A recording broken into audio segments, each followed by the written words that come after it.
భగవద్గీత 179వ రోజు 18వ శ్లోకం. కర్మాణ్య కర్మ యః పశ్యేత్ అకర్మాణి చ కర్మ యః సా బుద్ధిమాన్ మనుష్యేషు సా యుక్తః కృత్స్న కర్మ కృత్.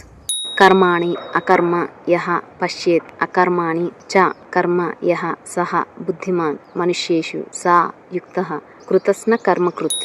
యహ ఎవడు కర్మాని కర్మమునందు అకర్మ అకర్మమును యహ ఎవడు అకర్మాని చ అకర్మమునందు కర్మ కర్మమును పశ్యేత్ చూచునో సహా వాడు కృతుస్న కర్మకృత్ సర్వకర్మములను చేసిన వాడును యుక్తః యోగియును బుద్ధిమాన్ బుద్ధిమంతుడగును.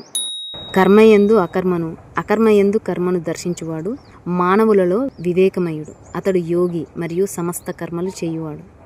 He who see inaction in action and action in inaction is the wisest of men. He is a yogi and a doer of all actions.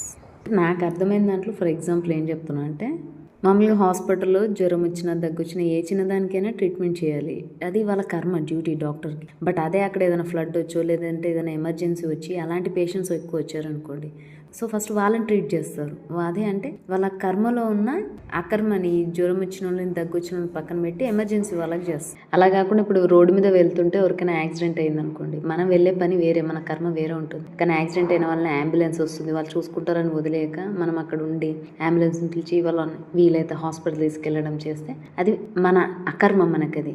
But మనం చేసాం. కర్మలో అకర్మని, అకర్మలో కర్మని గుర్తించి చేయడం వల్ల లైఫ్ ఫ్రూట్ఫుల్ అవుతుందని అంటున్నారు. ఎగ్జాంపుల్ హాస్పిటల్కి అయితే సెట్ అయింది, కానీ లైఫ్కి ఎట్లా ఇంప్లిమెంట్ చేసుకోవాలి అంటే, ఫర్ ఎగ్జాంపుల్ మనం ఏదైనా ఒక లక్ష్యం చేరుకోవాలనుకుంటే ఆ లక్ష్యానికి తగ్గ కర్మల్ని పెట్టుకొని అందులో వచ్చే అకర్మల్ని మనం వదిలేయాలి. అప్పుడే మనం దాన్ని చేరుకోగలుగుతాం. ఎందుకంటే లైఫ్ ఈజ్ వెరీ షార్ట్ కదా, సో దాన్ని కరెక్ట్గా చేరుకోగలుగుతాం. అండ్ అందులో మన కర్మలు కానీ కూడా కొన్ని అకర్మలు చేయాల్సి ఉంటుంది టు అచీవ్ దట్.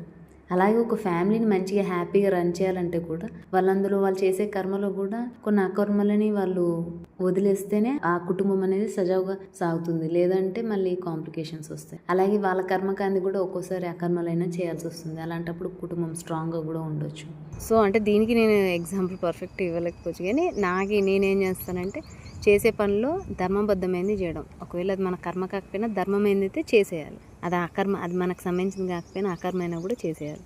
అలాగే మనం చేసే కర్మలో కూడా ధర్మబద్ధమైంది అది చేయకూడదు అంటే దాన్ని వదిలేయాలి. అలా కర్మలో ఉన్న అకర్మను వదిలేయాలి, అకర్మలో ఉన్న కర్మను చేయాలి. ఇది నేను చేయాల్సిందే కదా, తప్పదు కదా అంటే తప్పదు కదా అనుకుంటే చేస్తూ వెళ్ళిపోతారు. అలా కాకుండా లేదు ఇది నా కర్మలో నేను చేయాల్సింది కాదు అనుకుంటే అది అకర్మ అని తెలుసుకోగలిగితే దాని క్యారెక్టరిస్టిక్స్ని, అప్పుడు దాని తగ్గట్టు ఆ పనికి ఎవరినన్నా పురమాయించి లైఫ్లో ఉన్న relationships or time whatever అది ఫ్రూట్ఫుల్గా మిగిలిపోతుంది.